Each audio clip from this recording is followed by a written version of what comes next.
잘 보내셨습니까? 이제 소리가 큰가요? 계약을 했죠. 소리가 좀 크네요. 네, 잠시만요. 하나, 둘, 셋, 하나, 둘, 셋, 하나, 둘, 셋. 이 정도면 됐죠? 네. 계약을 했습니다. 계약을 하면서 대체적으로 많은 보살님들께서 그런 말씀을 하세요. 이제야 좀 숨통이 트이는 것 같다고. 아이들이 코로나 때문에 밖에 나가지도 못하고 집에 계속 있는 바람에 아침 챙기고 점심 챙기고 저녁 챙기다 보니까 힘들었다고 하는 분들이 많이 있습니다. 그래서 이제야 기도가 나오면 기도할 때 마음이 편하다고 얘기합니다. 우리가 이제 인생을 살면서 세월이 흐르면은 많은 책임들이 생기죠. 그런가요? 안 그런가요? 네. 어렸을 때보다 더 많은 책임을 커서 지고 살고 있습니다. 짊어지고요. 결혼을 하면은 또 더 큰 짐들이 있을 것이고요. 또 어떤 일을 벌이다 보면 더 큰 책임이 그 사람 앞에 이렇게 있습니다. 우리 부처님께서는 얼마만큼 큰 책임을 지셨을까요? 태어나실 때부터 깨달음의 여정을 계속 가시는 80년 세월 동안 삶을 짓누르는 고민이 무엇이었을까요?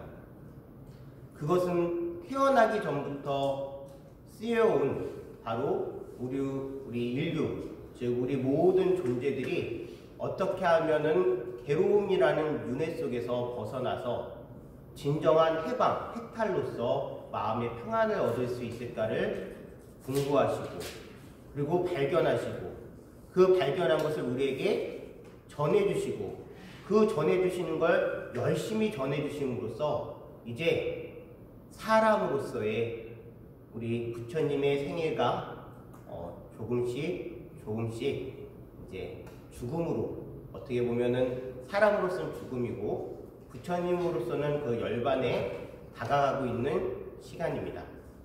지난 시간에는 우리가 마지막 유행에 대해서 공부를 했습니다.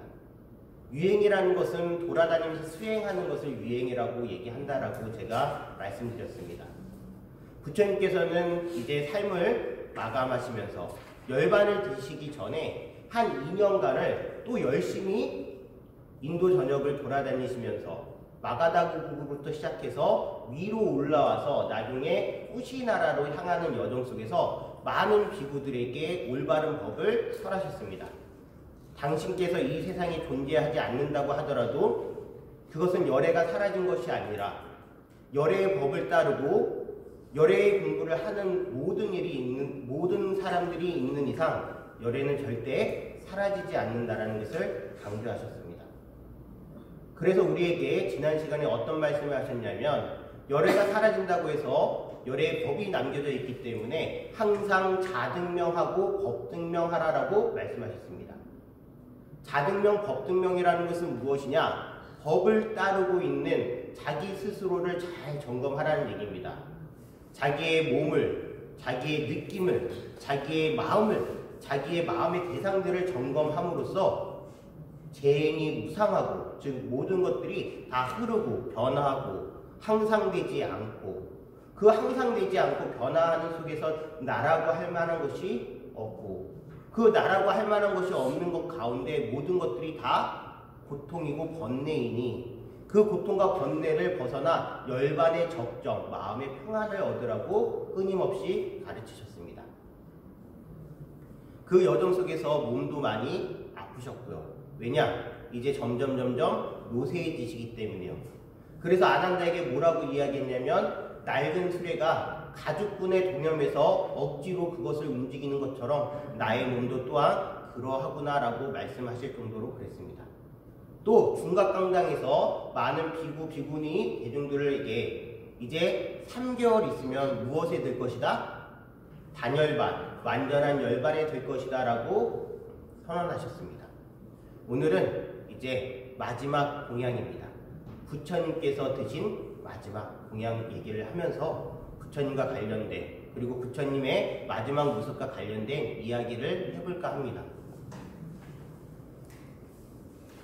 읽어보겠습니다. 개와 선매와 통찰지와 위없는 해탈, 이 법들을 명성을 가진 곧다마는 깨달았도다. 이처럼 부처는 세상의 지혜로 안비해 비구들에게 법을 설하느라 이제 괴로움의 끝을 낸 눈을 갖춘 스승은 반열반할 것이다. 부처님께서 반열반할 것이라는 것을 말씀하시는 거예요. 대반열반경이라는 경전이 있습니다. 대반이라는 것은 마하, 즉 크다라는 거예요. 무엇이 크다라는 거예요? 완전한 열반이 그렇게 큰 의미를 갖는다는 거예요. 그 완전한 열반에 대해서 설해진 경전이 부처님의 2년 동안의 마지막 여정을 설한 경전이 바로 대반열반경입니다. 거기서 비구들에게 부처님이 선언하는 장면이세요. 그런데 그 선언하는 장면 속에서 무엇을 말씀하시느냐? 개와 선매와 통찰지와 위없는 해탈들에 대해서 얘기합니다. 부처님께서 이루어 놓으신 업적이라고도 얘기할 수 있고요. 부처님께서 우리에게 주시는 뭐라고 할까요? 일종의 유산이라고 얘기할 수 있습니다. 만약에 부처님께서 어떠한 유산상속을 당신의 아들 나우라에게 하셨다면 이 바른 법을 유산으로서 상속하셨을 겁니다. 증여세가 있을까요? 상속세가 있을까요? 네, 증여세도 상속세도 없습니다.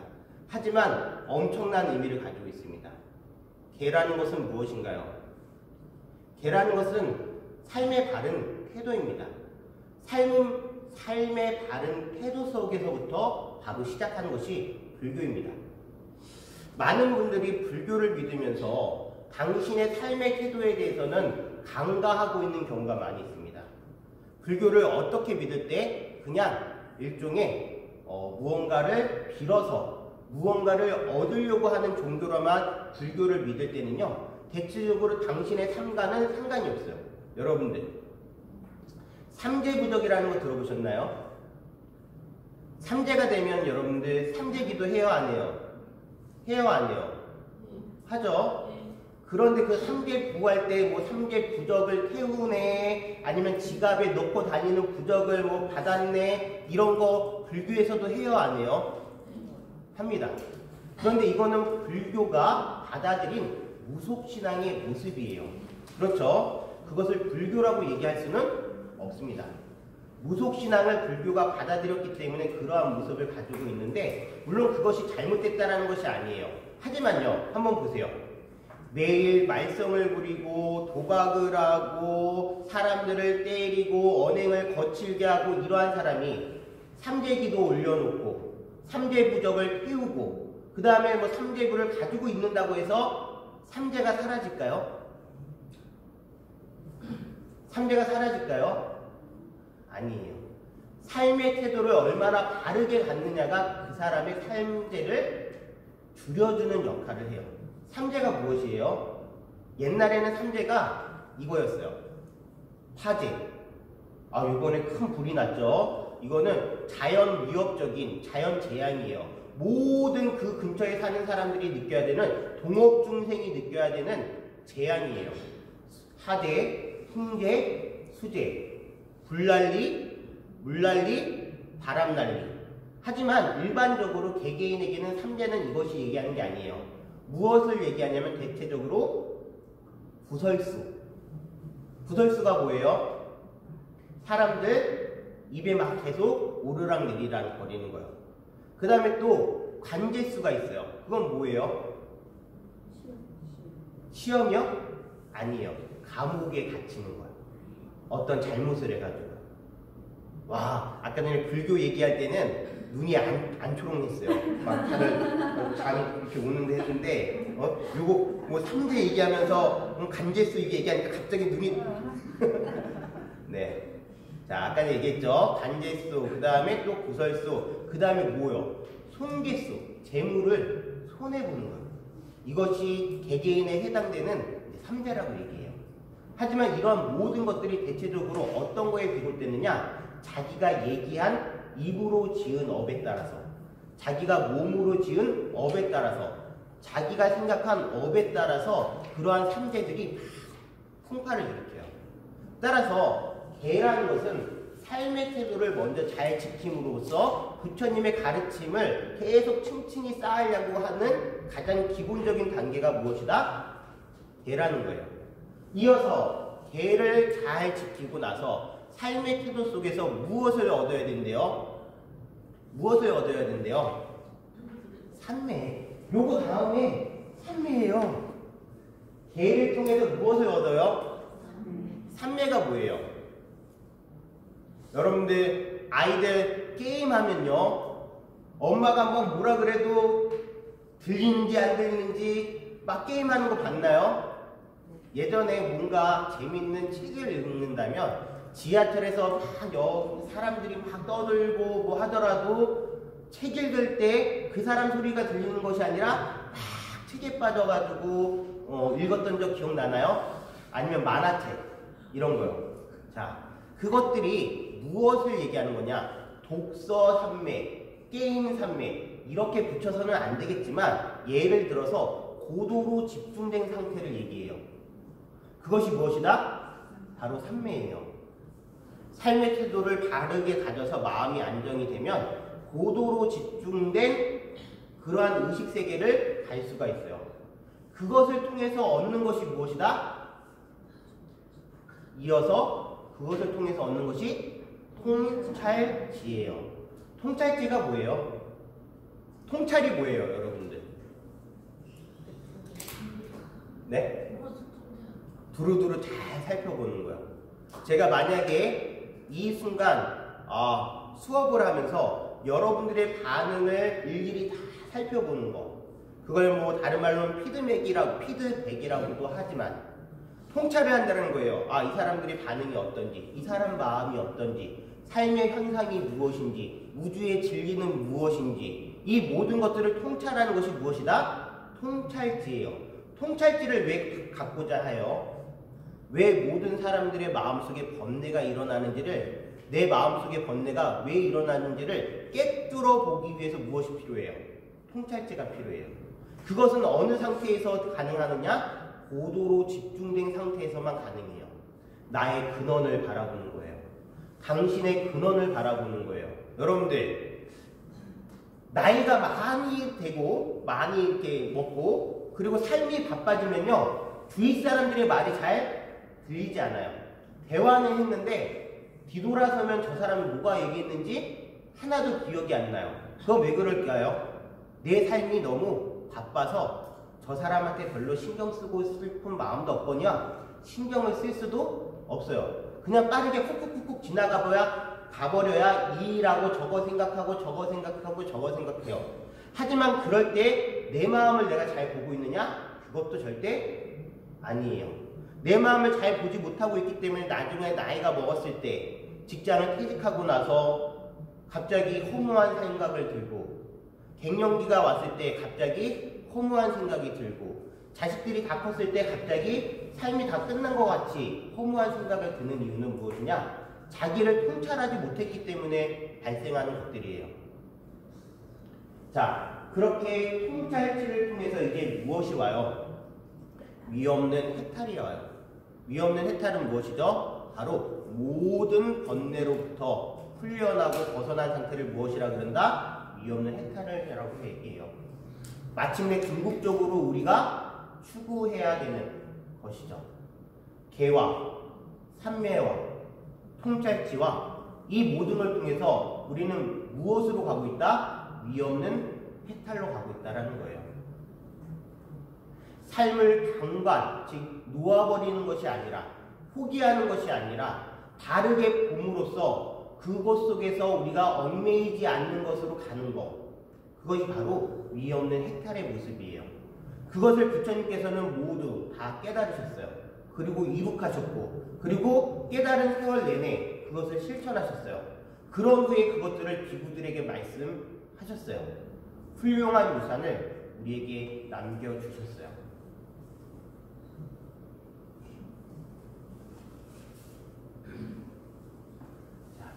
부처님의 마지막 공양에 대한 영상을 하나 보고서 이야기를 이어서 해보도록 하겠습니다. 네.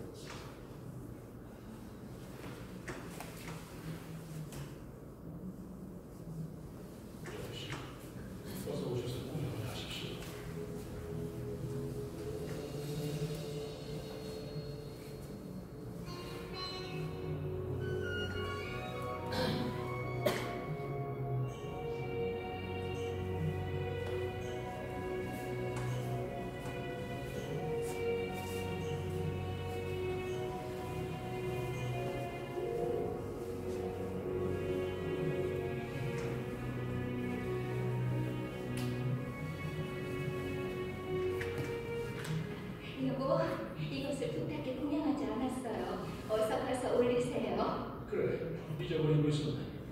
얼른 가서 올려야지.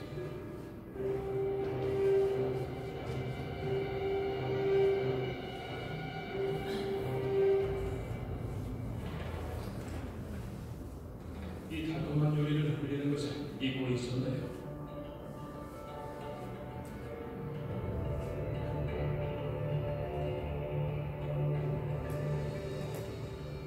백달현 나무에서 정성을 들여 따온 꽃으로 만들었습니다. 여행을 위해서 만들었습니다. 받아주십시오.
번개가 치고 폭풍이 오네요.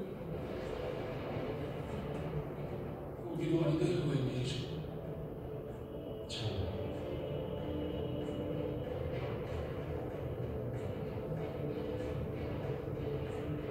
자, 나머지 것들을 흙 속에 넣고 아무에게도 주지 말아야 해.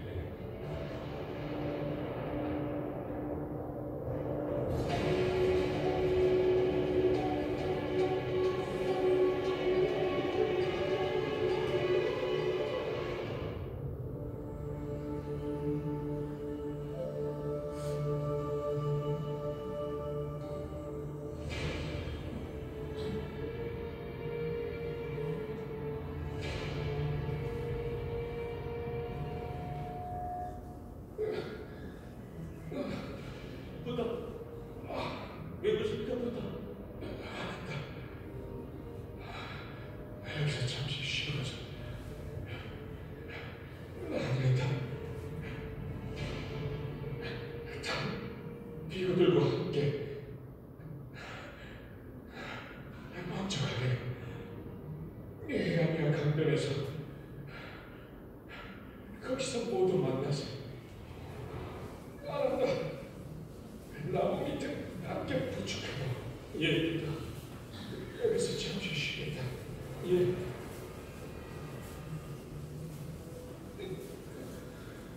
이쪽으로.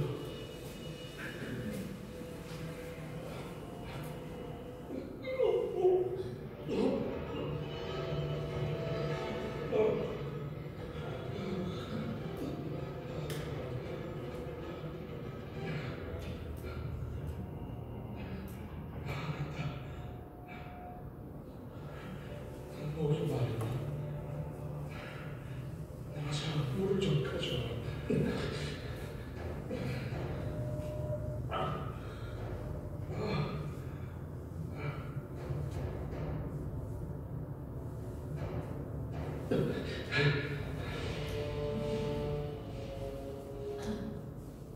이 오염된 물을 뜻밖에 들일 수는 없어.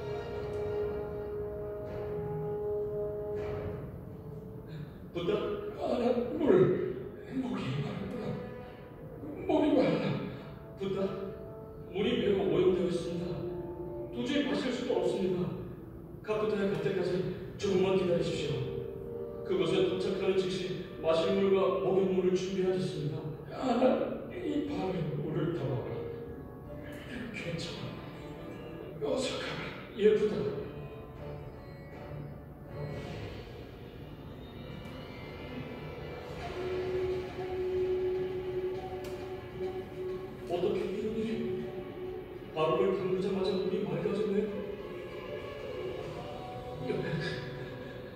부다.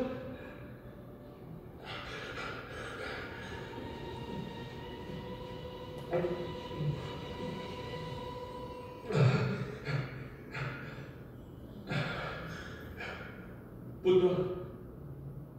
제가 처음 갔을 때는 연못수물이 더러웠어요. 그런데 다시 가서 가루를 담갔더니 연못수물이 깨끗해졌습니다. 이건 기적이죠? 내 말을 잘 듣고 나를 초대했던 나의 제자 참다가 준 공양이 나의 마지막 공양이다. 사람들은 그를 비난했지. 그의 식사를 부적절했다. 내가 그들에게 말이야. 내게 잊을 수 없는 두 개의 위대한 공연이 있으니 첫째는 내가 불국의 깨달음을 얻기 전 받은 공연이요.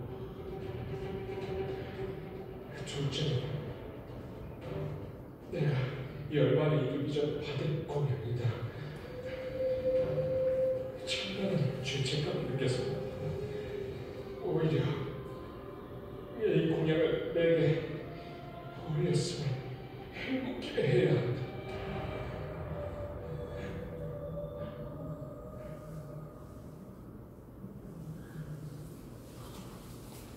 네, 이제 드디어 부처님께서 쭌다가 올린 마지막 공양을 드셨습니다. 그 경전에 따라서는 뭐 전단나무에서 나는 뭐 버섯류의 뭐 음식을 드셨다 또는 상한 돼지고기 음식을 드셨다 뭐 이렇게 얘기가 나오는데요. 뭐 어떤 음식이 중요한 것은 아니고요. 이제 그 음식이 무엇을 일으킨 거죠? 몸의 병을 아주 크게 일으켰습니다. 그래서 부처님께서는 그 공양을 당신만 드시고 다른 대중들은 그것을 중양하지 말라고 쭌다에게 얘기하죠. 그러면서 당신께서는 그 쭌다의 마음, 즉 여러 개 공양을 올리는 마음을 생각해서 그것이 잘못된 공양임을 분명히 알고 있음에도 불구하고 그 공양을 드셨어요. 왜냐? 그것은 반열반으로 가기 위한 어찌 보면은 마지막 여정이기 때문에 그렇습니다. 그래서 경전상에 보면은 정리, 즉 붉은 변을 막 이제 속이 상하셨으니까 속에서 팔이 났으니까 붉은 변을 보셨다라고 얘기도 합니다.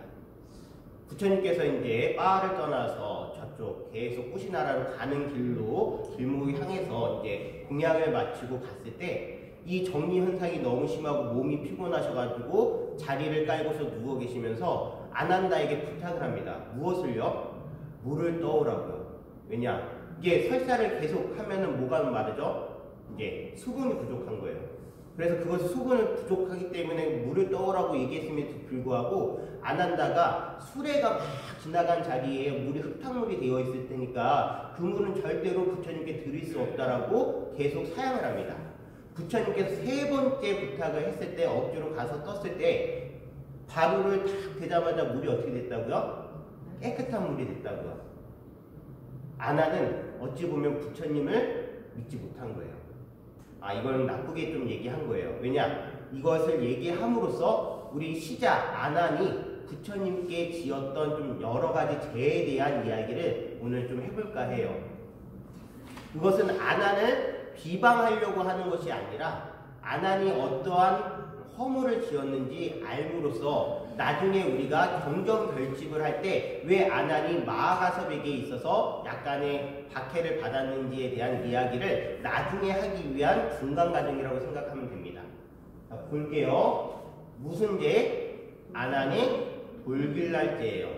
돌길라라는 것은요, 이제 이것은 우리나라 말이 아니라 이제 빨리어로 무슨 뜻이냐면 죄 중에는 좀 가벼운 죄인데 우리가 몸으로 짓고 입으로 지은 죄를 뭐라 그런다? 돌길라죄라고 얘기해요.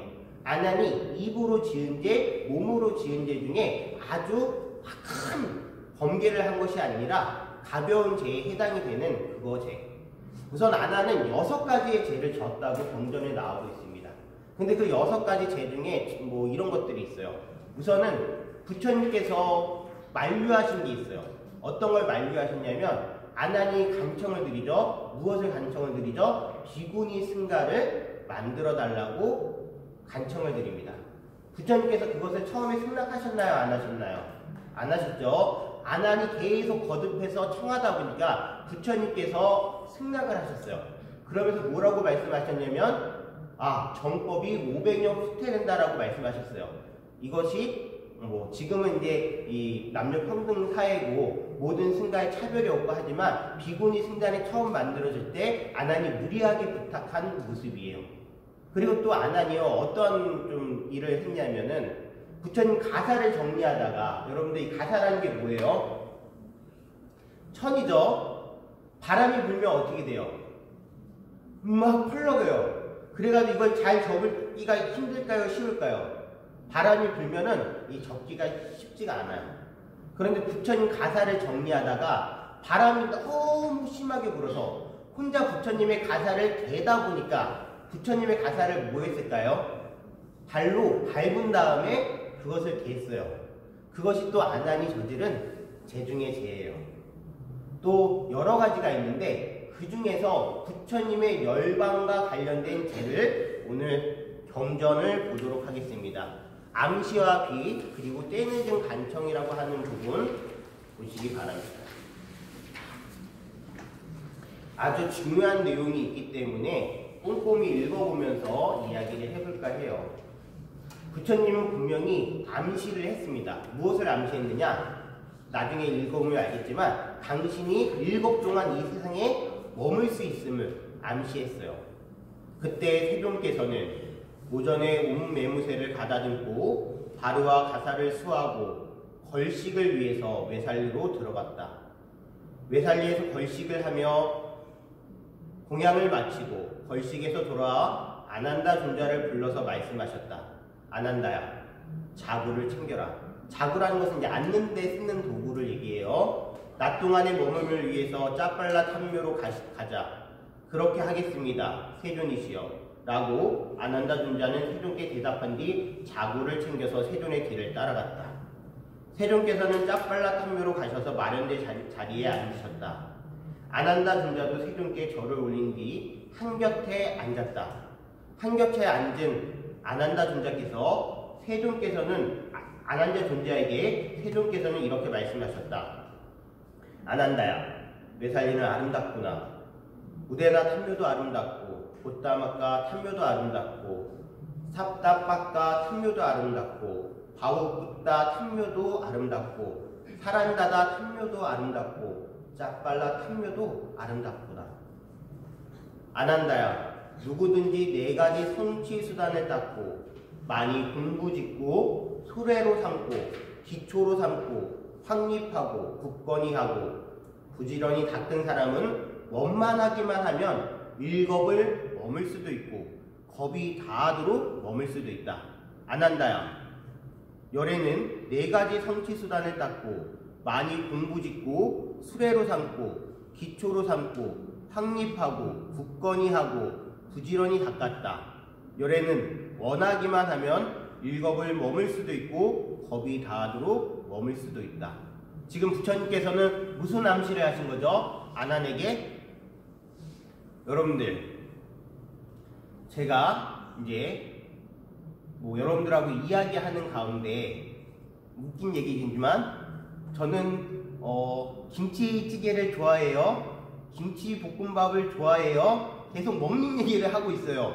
그럼 여러분들 지금 제가 뭐 먹고 싶다고 뭐 사달라고 얘기하는 거예요? 김치볶음밥, 김치찌개 사달라고 말은 못하고 계속 암시를 주는 거예요. 부처님께서도 지금 당신께서 스스로 일겁을 사시는 것이 아니라 누구의 간청을 듣기를 원하고 계세요. 누구에게 얘기하는 거죠? 아난에게 얘기하고 있어요. 사여의도, 즉 4가지 다른 성취수단을 통해서 마음을 짚고 공부를 수행하고 그 다음에 그것을 원만히 잘 수행한 사람은 무엇을 할 수 있다고요? 이 세상에 7겁 또는 그 이상을 머물 수 있다라고 말씀하셔요. 누구에게요? 아난존자에게. 그러면 이제 부처님이 반열반이 얼마 안 남은 거야. 아난존자는 뭐 해야 돼요? 부처님이시여. 그렇다면 부처님은 다 모든 걸 갖추신 일이니까 저희 곁에 1만 거 뭐 1겁을 계속 있어주세요라고 부탁을 드렸어야 했어요. 그런데 안 하니 그것을 눈치채지 못해요. 세종께서 이와 같이 분명한 암시를 주시고 분명한 빛을 드러내셨다. 그러나 아난다 존자는 그 뜻을 깨트려 보지 못했으니 그의 마음이 누구에게 사로잡혔기 때문이래요? 마라에게. 마라라는 건요, 여러분들 기억나시나요? 마라가 누구예요? 마라탕 말고요, 마라탕. 네. 마라가 누구예요? 네? 이거 마이크 안 되는 것 같아요. 그러지 마라. 죄송해요. 네. 마라가 누구예요? 마라. 마라 기억 안 나죠? 부처님께서 마지막에 깨달음을 얻으실 때 마왕 타순 마라가 쳐들어와요. 즉 모든 번뇌를 얘기하는 그 번뇌의 왕이 누구다? 마라예요. 마라는 번뇌의 왕이면서 타와자지천, 즉 욕계의 가장 높은 곳에 위치한 천신이에요. 이 마라가 누구의 눈을 가리고 있어요? 아난의 눈을 가리고 있어요. 그런데 그렇다는 것은 어찌 보면은 아난에게 있어서 지금 무엇의 때가 없어지지 않았다는 거예요. 번뇌의 때가 없어지지 않았기 때문에 부처님의 올바른 음성이 들리지 않는다는 거예요. 부처님의 암시가 들리지 않고 부처님의 빛이 보이지 않는다는 거예요. 누구에 현혹돼서? 마라. 자기의 번뇌에 현혹돼서요. 여러분들, 아무리 옆 사람이 지금 힘들다고 하고 괴롭다고 하고 막 그렇게 하더라도요, 우리는 모르고 지나칠 때가 많아요. 왜? 나의 번뇌에 빠져 있는 경우가 많이 있기 때문이에요. 그러나 그의 마음이 마라에게 사로잡혔기 때문이다. 그래서 그는 세존이시여, 세존께서는 많은 사람의 이익을 위하고 많은 사람의 행복을 위하고 세상을 연민하고 신과 인간의 이상과 이익과 행복을 위하여 일겁을 머물러 주소서. 부디 선석께서는 일겁을 머물러 주소서라고 간청하지 않았다. 그런데 이것이 처음만이 아니에요. 두 번째로, 세 번째로 세존께서는 아난다를 계속 불러서 말씀하셨어요. 아난다요, 외살리는 아름답구나. 이렇게 계속 말씀하시는 이유가 뭘까요? 여기도 아름답고 저기도 아름답고 여기도 아름답고 뭐 하시겠다는 거예요? 아름다운 세상에 머물러서 일겁을 설하실 수도 있는데 그것을 계속 암시하는데 우리 아난존자께서 마라의 눈에 마라의 마음을 사로잡기 때문에 그것을 보지 못하시는 거예요. 우데나 탐묘도 아름답고 곧다마카 탐묘도 아름답고 싹담박다 탐묘도 아름답고 바우붓다 탐묘도 아름답고 사란다따 탐묘도 아름답고 짜빨라 탐묘도 아름답구나. 아난다요, 누구든지 4가지 성취수단을 닦고 많이 짓고 수레로 삼고 기초로 삼고 확립하고 굳건히 하고 부지런히 닦은 사람은 원만하기만 하면 일겁을 머물 수 있다라고 계속 말씀하셨는데 아난존자께서는 그것을 듣지 못하세요. 자, 넘기겠습니다. 자, 3.6이라고 적혀져 있는 부분 볼게요. 자, 이제 3번을 말씀하신 뒤에는 이제 포기하셨어요. 그러자 세존께서는 아난다 존자를 불러서 말씀하셨다. 아난다야, 그대는 좀 떨어져 있어라. 이제 그럴 시간이 된 것 같구나.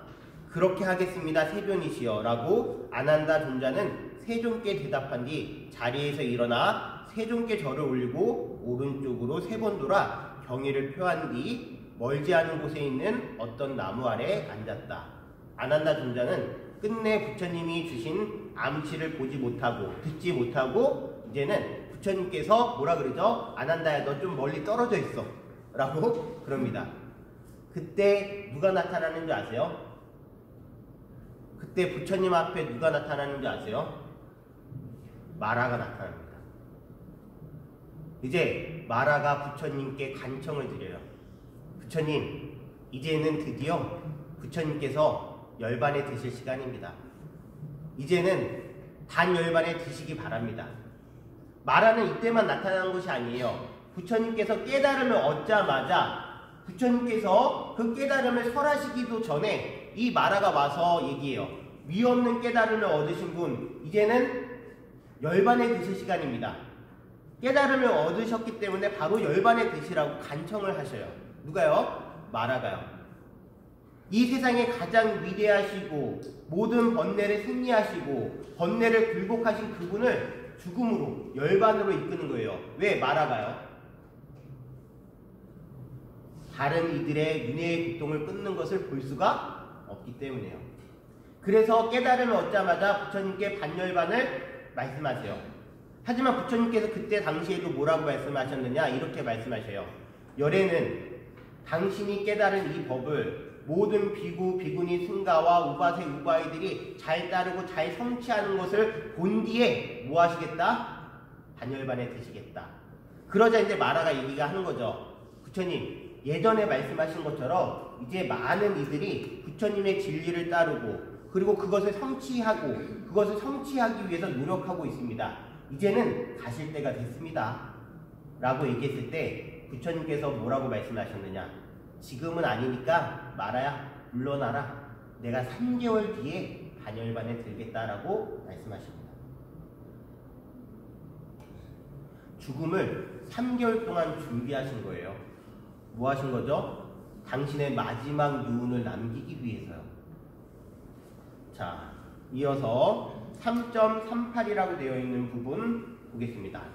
마라가 떠나고 난 뒤에 이제 부처님과 아난 존자의 이야기입니다. 이렇게 말씀하신 자 아난다 존자는 그때서야 세존께 이렇게 말씀드렸다. 세존이시여, 세존께서는 많은 사람의 이익을 위하고 많은 사람의 행복을 위하고 세상을 연민하고 인간의 이상과 이익과 행복을 위하여 일겁을 머물러 주소서. 부디 선석께서는 일겁을 머물러 주소서. 그럴 때 부처님이 승낙하셨나요? 아니에요. 아난다야, 이제 되었다. 열애에게 간청을 하지 말아라. 아난다야, 지금은 열애에게 간청할 적당한 시간이 아니다. 때가 늦어버린 거예요. 이제는 간청도 이루어질 수 없는 거예요. 왜 그러셨을까요? 이미 반열반에 드시겠다라고 마음을 내셨기 때문에 그래요. 자, 3.40페이지에 3.40이라고 되어 있는 그 부분에 맨 마지막에서 하나, 둘, 셋, 네 번째라고 일겁을 머물러 주셔서 그 부분을 볼게요. 일겁을 머물러 주셔서 부디 선석께서는 일겁을 머물러 주소서라고 간청하지 않았다. 누가요? 아난다가요. 아난다요. 만일 그대가 열애에게 간청을 했더라면 두 번은 그대의 말을 거절했을 것이지만 열애는 세 번째에는 허락하였을 것이다. 아난다요. 그러므로 이런 잘못은 누구에게 있대요? 그대에게 있다. 그대가 이런 잘못을 범하였다라고 당신 시자에게 말씀하셨어요.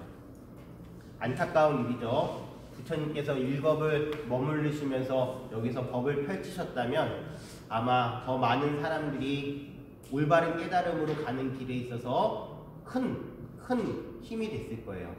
그런데 우리는 부처님을 보지 못하는 그러한 곳에 태어났어요. 하지만 부처님의 가르침은 아직 남아있고요. 382페이지 보시겠습니다. 382페이지에 마지막 공양과 마지막 가사라고 하는 부분에서 거기에서 외살리를 벗어난 찾으셨나요? 자, 그 외살리를 벗어난 부처님과 제자들은 반다마을을 지나 핫띠마을, 안바마을, 잠부마을을 거쳐 보가에 도착해 아난다 떼띠아에 머무셨다. 그 다음 내용이 아주 중요해요. 그곳에 머물며 비구들에게 네 가지 큰 교법에 대해 말씀하셨다. 당신이 멸도한 후 비구들 중 누군가가 이것은 부처님으로부터 직접 들었다. 이것은 많은 장로들로부터 들었다. 이것은 여러 비구들에게 들었다. 이것은 어떤 한 비구에게 들었다고 하는 것이 있을 경우, 자, 읽어보겠습니다. 그것을 법과 율의 의거에 자세히 살핀 다음 합당하면 받들고 합당하지 않으면 뭐하라? 배척하라. 부처님께서는요, 많은 비구들에게 뭐라고 말씀하세요? 아무리 권위를 가지고 있는 사람이 부처님에게 들었다, 장로에게 들었다, 어떤 한 비구에게 들었다, 비구들에게 들었다, 부처님으로부터 들은 것이라고 하더라도 그것을 뭐하라? 확실히 점검해서 그것이 합당하면은 따르고 합당하지 않으면 뭐하라? 배척하라라고 말씀하셔요.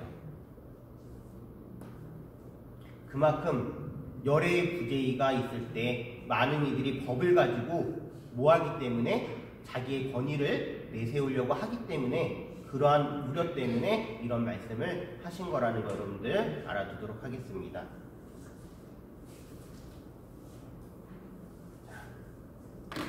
부처님께서는 이제 무거운 몸을 이끌고 병든 몸을 이끌고 힘든 몸을 이끌고 저기 꾸시 나라로 가셔요. 부처님께서 꾸시 나라에서 무엇을 드신다? 인멸, 즉 열반에 드십니다. 꾸시 나라는 말라족이라는 종족이 있는 나라예요.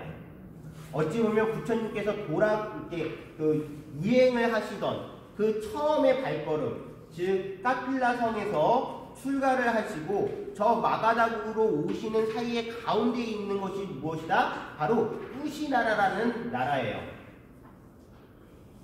그 꾸시나라로 간 이유가 도대체 무엇일까 제가 한번 생각을 해봤어요.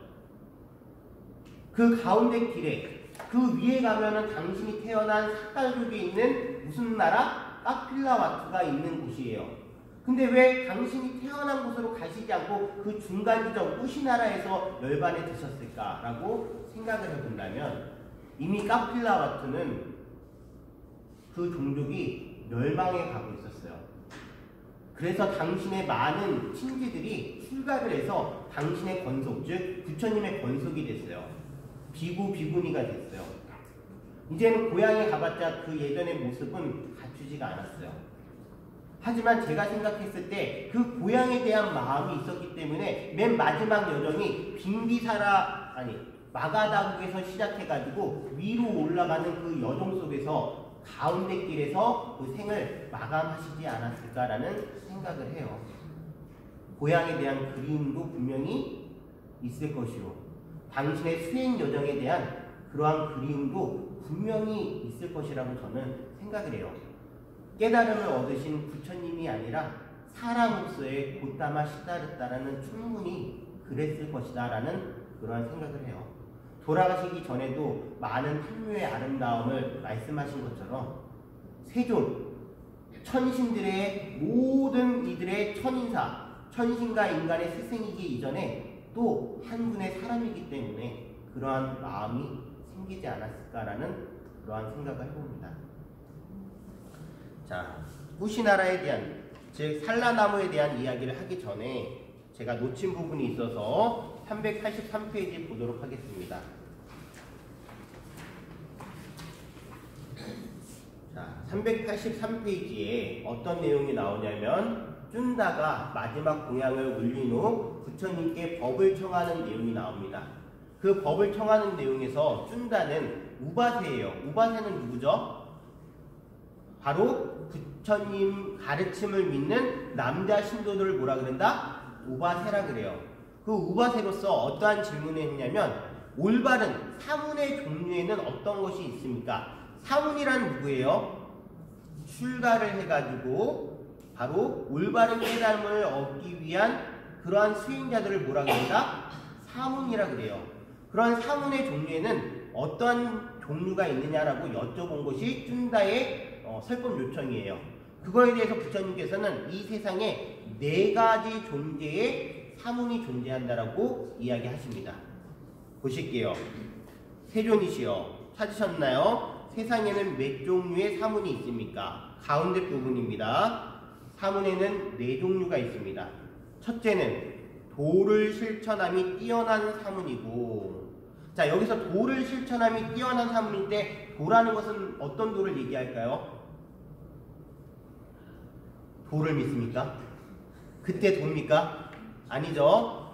여기서 얘기하는 도라는 것은 여러분들 불교에서 얘기하면은 길 얘기하면 어떤 길이 나와야 된다? 8종 도. 팔정도 얘기하는 거예요. 이해하셨죠? 불교에서 도를 얘기하면 무슨 도? 팔정도. 그 팔정도가 중도이면서 정도예요. 올바른 길이에요. 불교에서 도 얘기하면서 막 심산유곡에서 물벼락 맞으면서 막 하고 있는 것이 도가 아니고, 저 선방에서 앉아서 이거 하는 것이 도가 아니라 팔정도, 올바르게 생각하고 바르게 보고 바르게 얘기하고 바른 생애 수단으로서 바르게 정진하고 바른 판매를 얻어서 바른 무엇을 하는 거? 깨달음을 얻는 것이 바로 도예요. 자, 그 다음에 이어서 첫째는 도를 실천함이 뛰어난 사문이고, 둘째는 도를 설하는 것이 뛰어난 사문이고, 첫 번째가 무엇이래요? 실천하는 사람이 가장 뛰어난 사람이래요. 자, 그 다음에 두 번째는요, 잘 설할 수 있는 사람이 두 번째로 뛰어난 사람이래요. 이해하셨나요? 자, 그 다음에 세 번째, 도에 의지하여 생활하는 사문이고, 뭐 잘 실천을 못하더라도, 그리고 잘 살 법을 못하더라도 그 도를 의지해서, 즉 부처님이 말씀하신 올바른 길을 의지해서 열심히 생활하면서 하루하루를 살아가는 사람들이 세 번째래요. 그리고 이제 네 번째가 나오고 있어요.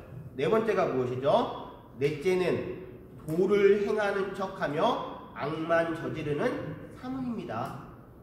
세상에는 훌륭한 사문도 많지만 그렇지 못한 이들도 있습니다. 속으로는 삿된 마음을 품고 겉으로만 그럴듯하게 꾸며 거짓을 일삼는 진실하지 못한 이들이 있습니다. 대중을 이끄는 이들 가운데도 속은 혼탁하면서 겉만 깨끗한 이들이 있습니다. 드러내지 않지만 속내는 간사하고 나쁜 이들이 있습니다. 그런 사람은 구리에다 금을 입힌 것과 같은데도 세상 사람들은 겉모습만 보고 그를 훌륭한 사문이라고 말합니다. 그러니 겉모양만 보고 한눈에 존경하거나 가까이에서는 안 됩니다. 쭌다의 마지막 공양을 받으면서 어떤 것을 경계하라고 얘기한 거예요? 어떤 것을 경계하라고 얘기한 거예요?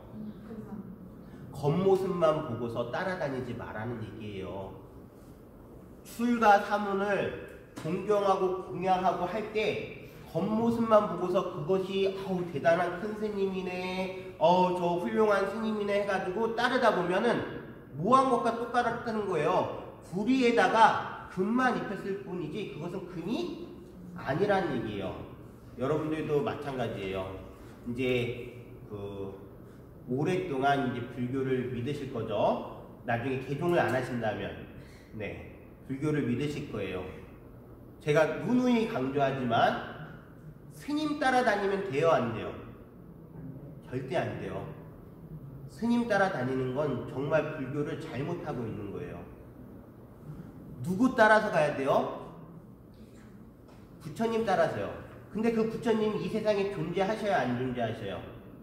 지금은 돌아가셨어요. 그러면 부처님께서 남긴 무엇이 있다고요? 부처님의 가르침이 분명히 존재하고 있어요. 물론 부처님의 가르침을 읽다 보면 어려운 부분이 있죠. 그러니까 불교대학도 다니는 거고 유튜브도 보고 하는 거예요. 그러면서 여러분들 스스로가 올바르고 합당한 법을 찾아야 돼. 그 올바르고 합당한 법은요, 자기의 탐진치를 계속 늘리는 것은 절대로 올바르고 합당한 법이 아니에요. 자기 변명을 계속 늘려주는 것은 합당한 그러니까 법이 아니에요. 자기를 경책할 수 있는 것이야말로 합당한 법이에요. 내가 어느 날 경전을 읽었는데요, 나의 탐심이 부끄러워졌어요. 그건 진짜로 올바른 경전이에요. 나의 분노심이 참 부끄러워졌어요. 올바른 경전이에요. 나의 어리석음이 부끄러워졌어요. 그거 올바른 경전이에요. 그런데요, 경전을 읽다가 남의 탐심이 부러워졌어요. 남의 분노심이 나를 더 열받게 만들었어요. 남의 어리석음이 나를 짜증나게 만들었어요. 경전을 읽는데.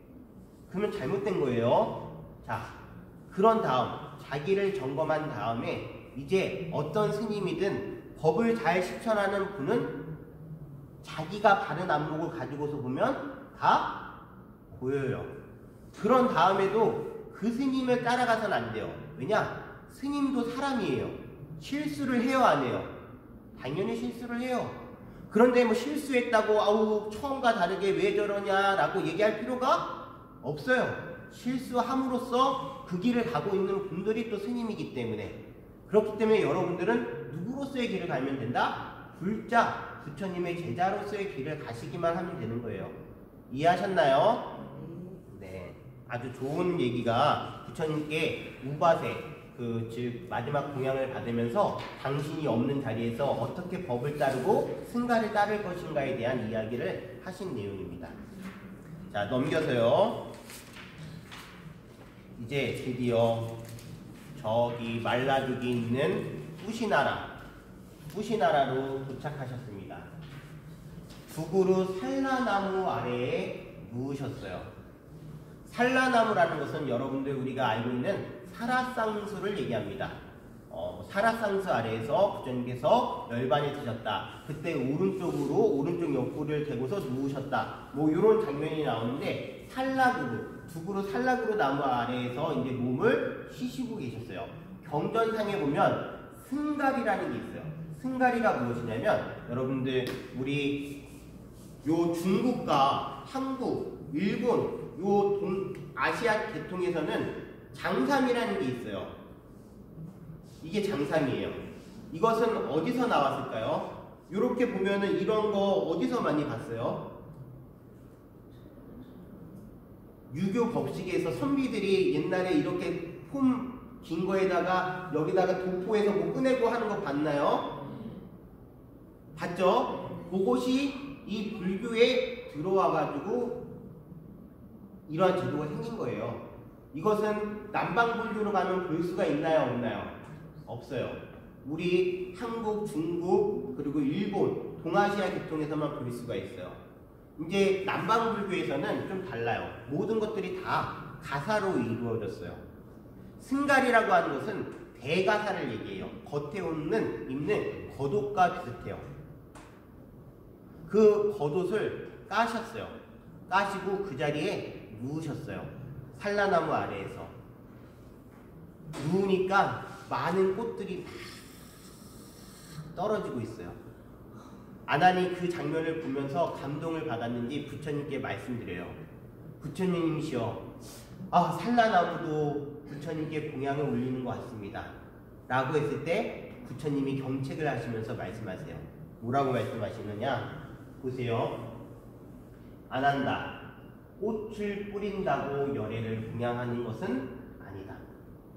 아름다운 빛깔의 향기마저 좋은 꽃을 수레바퀴만큼 크게 엮어 나를 장식한다 해도 그건 열애를 공양하는 것이 아니다. 아난다. 사람들이 스스로 법을 받아들여 법답게 행동하는 것, 그것이 열애를 공양하는 것이다.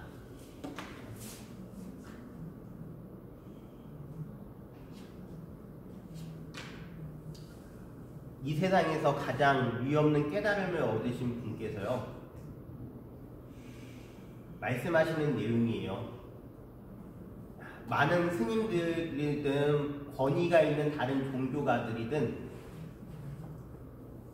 어떤 신도들을 제일 좋아하냐면 자기를 좋아하고, 그쵸?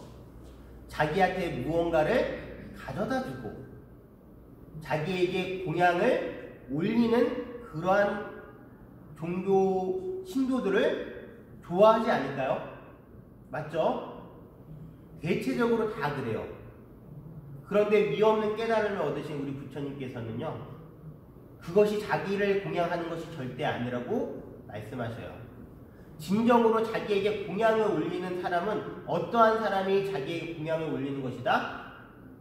열애의 법을 믿고 열애의 법을 잘 실천하고 따르는 사람이야말로 바로 열애에게 공양을 올리는 사람이라고 말씀하셔요.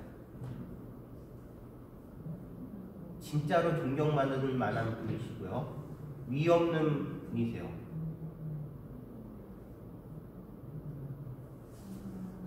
자,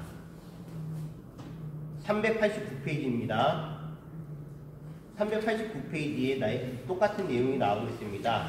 위에서 하나, 둘, 셋, 넷, 다, 여, 일곱, 8번째 줄. 안 한다. 꽃을 뿌린다고 열애를 공양하는 것은 아니란다. 아름다운 빛깔의 향기마저 좋은 꽃을 수레바퀴만큼 크게 엮어 나를 장식한다 해도 그건 열애를 공양하는 것이 아니란다. 안 한다.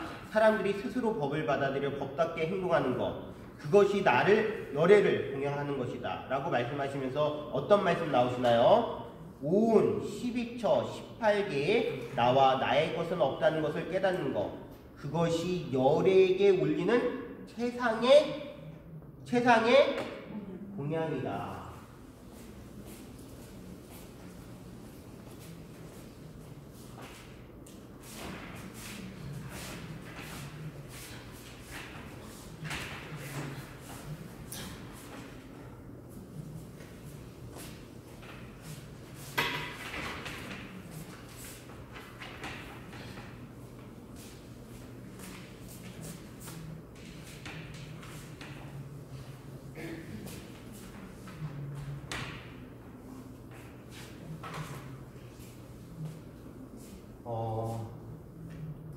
볼게요.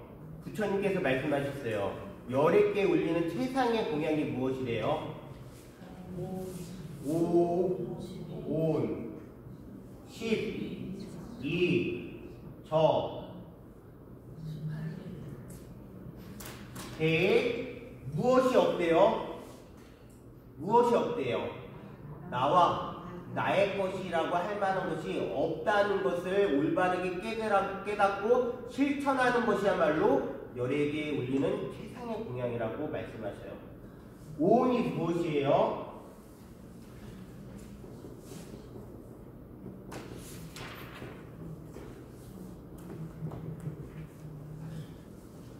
색, 수, 상, 행, 식의 5가지 무더기를 바로 오온이라고 그래요. 그 오온은 우리를 이루어요. 색은 물질이에요. 우리의 몸은 육신을 가지고 있어요. 그렇죠? 그 육신을 이끌고 있는 게 또 무엇이에요? 정신작용들이에요. 그것이 어떤 것이다? 수상, 행식이에요. 이 오온에 나의 물질과 나의 정신에 나와 나라고 할 만한 것이 있다 없다? 없다라는 것을 분명히 알아야 된다는 거예요. 12처는 무엇이에요? 6가지 감각기관이 있어요. 그것은 안, 이, 비, 설, 신, 의. 자, 이 안, 이, 비, 설, 신이 6가지 감각기관을 통해서 맞닥뜨리는 대상이 있어요. 그것이 무엇이죠? 색, 성, 향, 미, 초, 거. 이것이 바로 12가지의 12처, 즉 우리의 감각기관과 그것이 받아들이는 대상들을 얘기한 겁니다. 그리고 요것을 통해서 이루어지는 안식, 이식, 비식, 설식, 신식, 그리고 의식이라는 우리의 정신작용, 즉 물질과 감각기관들이 만나서 이루어지는 바라보는 식들이 모인 게 바로 18개라는 거예요. 즉 결국에는 내가 받아들이고 느낄 수 있는 모든 세계를 얘기하는 게 무엇이다? 18개예요. 이 세상에는요, 자기 스스로 자기의 세계를 만들어요. 제가 만약에 안경을 쓰고 있다가요, 안 벗을게요. 네. 안경을 벗으면요, 또 다른 세계가 열려요. 왜냐, 지금은 또렷하게 보이지만 눈을 안경을 딱 벗는 순간 이제는 흐리멍텅한 세계가 돼요. 그런가요? 안 그런가요? 그쵸? 제가 어느 날 이어폰을 꽂고 있으면 이 세계의 소리가 저한테는 들리지 않고 뭐가? 노랫소리가 들리겠죠? 이때는 또 다른 저의 이 식이 작용을 해요. 그러겠죠? 지금 여러분들 마스크 쓰고 있죠? 마스크 쓰고 있는데요. 옛날에는 자기 있는데 자기가 잘 못 맡았죠? 네, 근데 요즘 마스크 쓰다 보면은, 네, 그렇죠. 이것이 하나의 작용에 의해서 또 다른 무엇이 생긴 거예요? 이게요, 비식이 생긴 거예요. 이해하셨죠? 이것이 자기가 받아들일 수 있는 모든 세계의 모습인데 그 세계 속에서 나와 나라고 할 만한 것이 이 세상에 없다라고 분명히 알 수 있는 것. 그것은 모두 인연작용, 원인과 조건에 따라서 일어났다가 사라진다는 것을 알아야지만 된다는 걸 부처님께서 다시 한번 강조하신 겁니다. 자, 여기까지 보시고 잠깐만 영상을 하나 또 보실게요. 끄지 마세요. 아주 짧아요. 그냥 부처님의 그냥 육성이라고 생각하면서 들어주시기 바래요. 삶을 지혜롭게 생사하고 절대 죽음을 두려워하지 않는다. 비록 나의 죽어 사라져 나의 목소리는 그대의 가슴에 항상 울려 퍼지며 그대를 인도해 주리라. 다시 한번 볼게요. 아주 중요한 말이 나왔어요. 맨 첫 구절을 잘 기억하세요. 삶을 지혜롭게 생사하고 절대 죽음을 두려워하지 않는다. 비록 나의 죽어 사라져 나의 목소리는 그대의 가슴에 항상 울려 퍼지며 그대를 인도해 주리라. 자, 첫 구절이 뭐라고 시작해요? 삶을 지혜롭게 산 사람은 죽음을 절대로 두려워하지 않는다. 가장 중요한 것은 삶을 지혜롭게 산 사람이에요. 오늘 나눠드린 유인물 보실게요. 큰 돌이 물 위로 떠오르겠는가? 찾으셨나요? 부처님이 말씀하시는 삶을 진짜로 잘 바라보는 올바른 눈이 삶의 올바른 지혜가 무엇인지 잘 나타내주고 있는 내용이에요. 큰 돌이 물 위로 떠오르겠는가? 어느 때 부처님은 날란다의 빠와리카의 망고 숲에 계셨다. 그때 촌장 아시반다카 붓다가 부처님께 인사를 드리고 이렇게 말하였다. 부처님, 서쪽 지방의 브라흐민들은 물병을 가지고 물풀로 화환을 만들어 걸고 몸을 물속에 담궈 청정하게 하고 불을 섬깁니다. 이들 브라흐민들은 죽은 사람을 직접 들어올려 이름을 부르고 하늘나라로 인도한다고 합니다. 그런데 아란이시며 온전히 깨달으신 분, 부처님은 세상의 모든 사람들을 그들이 죽은 후에 좋은 곳 하늘나라에 태어나게 할 수 있습니까?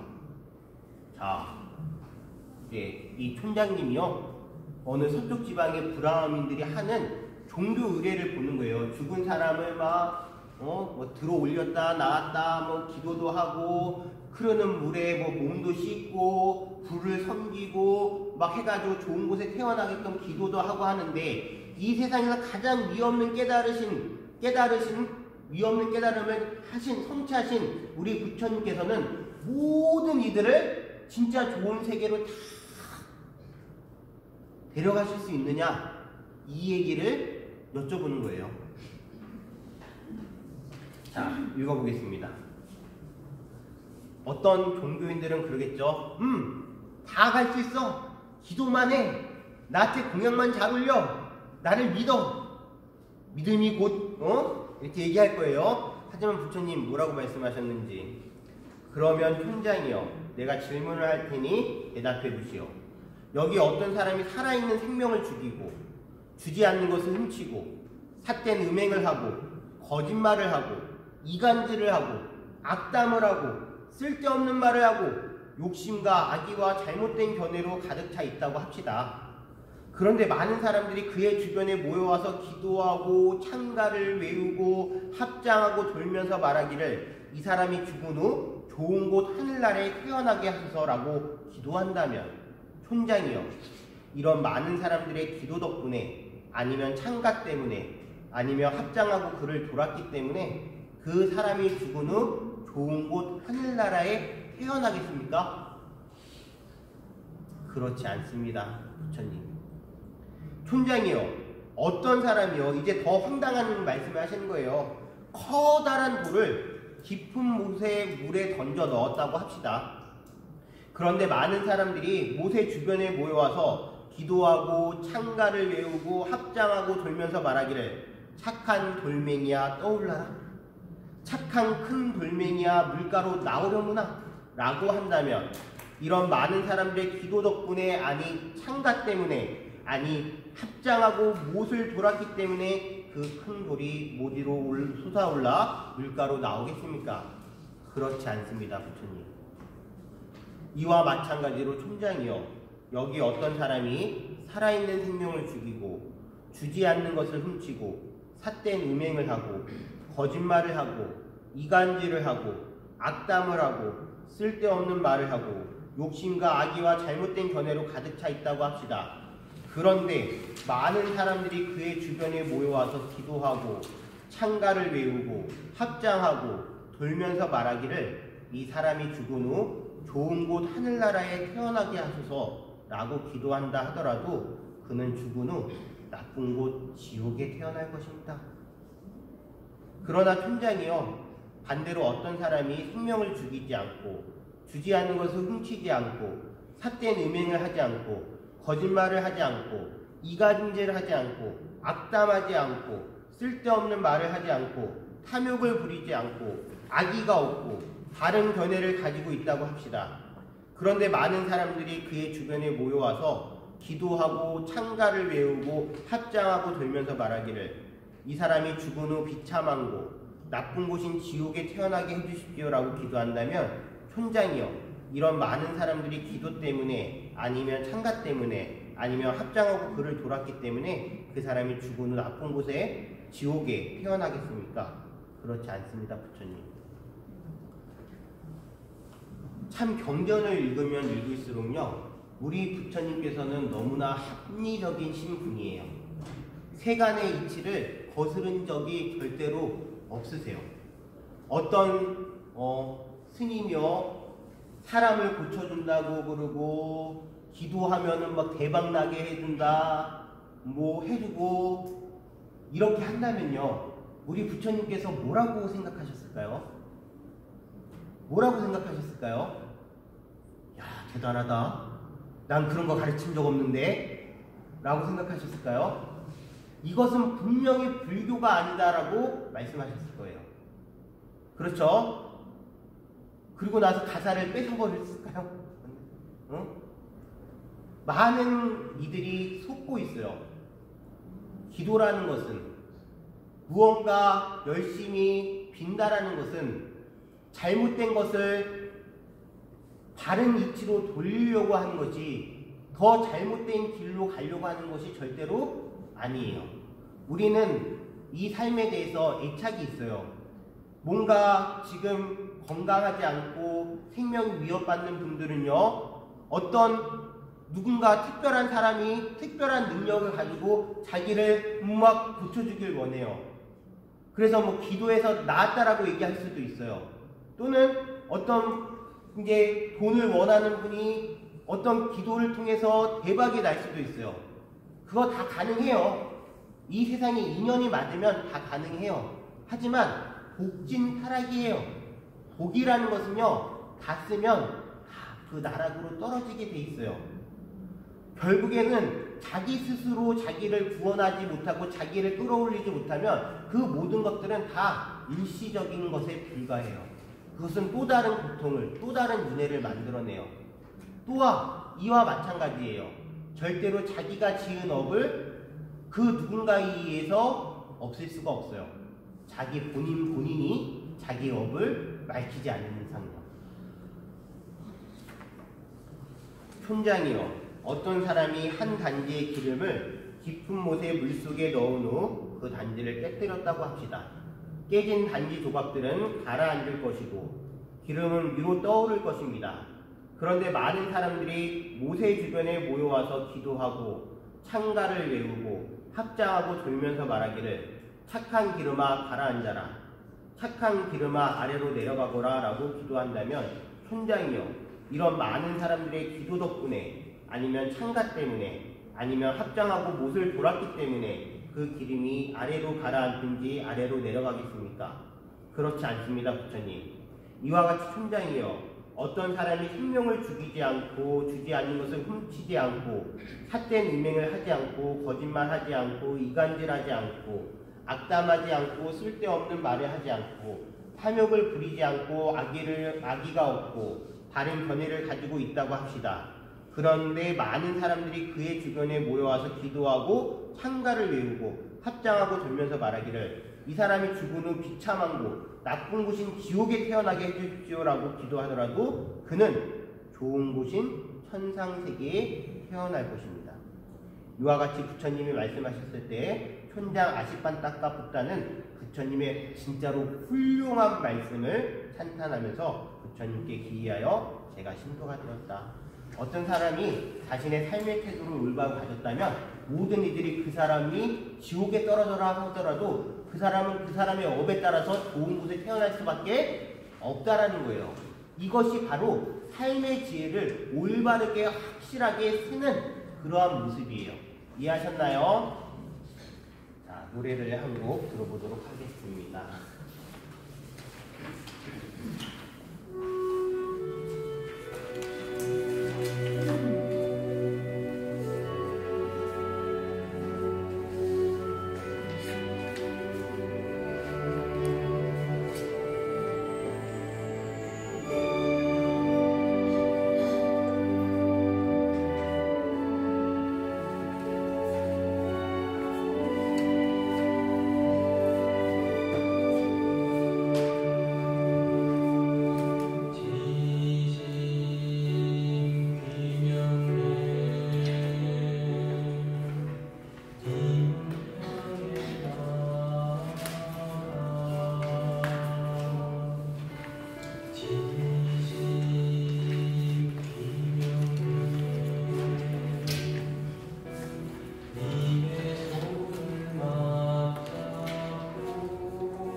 방에서 부처님께서 이제 열반을 준비하시면서 오른쪽으로 누워 계시면서 우빠와라가 부채질하는 것을 받고 계십니다. 우빠와라는 이제 덩치가 조금 컸나 봐요. 비구인데 부처님 옆에서 부처님 힘드실까봐 부채질을 하고 있었습니다. 부처님께서 우빠라에게 뭐라고 하셨냐면 이럽니다. 우빠라야, 좀 저리로 가 있구나. 저리로 가려무나. 아난이 이제 이상하게 생각하는 겁니다. 우빠라는 부처님께 부채질을 열심히 해드리면서 부처님 시공을 하고 있는데 부처님께서 이렇게 보이지 않는 모습을 보이시니까요. 아난이 왜 그러시냐고 여쭤보니까 부처님께서 말씀하십니다. 지금 여기에 하늘의 천신들이 많이 내려와 있구나. 발 디딜 틈이 없을 정도로 많은 이들이 나의 열반을 위해서 인사하러 왔구나. 지금 우빠와라 때문에 내 모습이 보이지 않는다고 얘기를 하는구나 라고 말씀하십니다. 그리고 아난다에게 부처님이 말씀하시죠. 오늘은 열반에 들기에 참 좋은 날이구나. 말라족 사람들에게 오늘 밤 내가 열반에 들 것이라고 이르도록 하여라 라고 말씀하십니다. 이제 다음 시간에 부처님의 마지막 제자가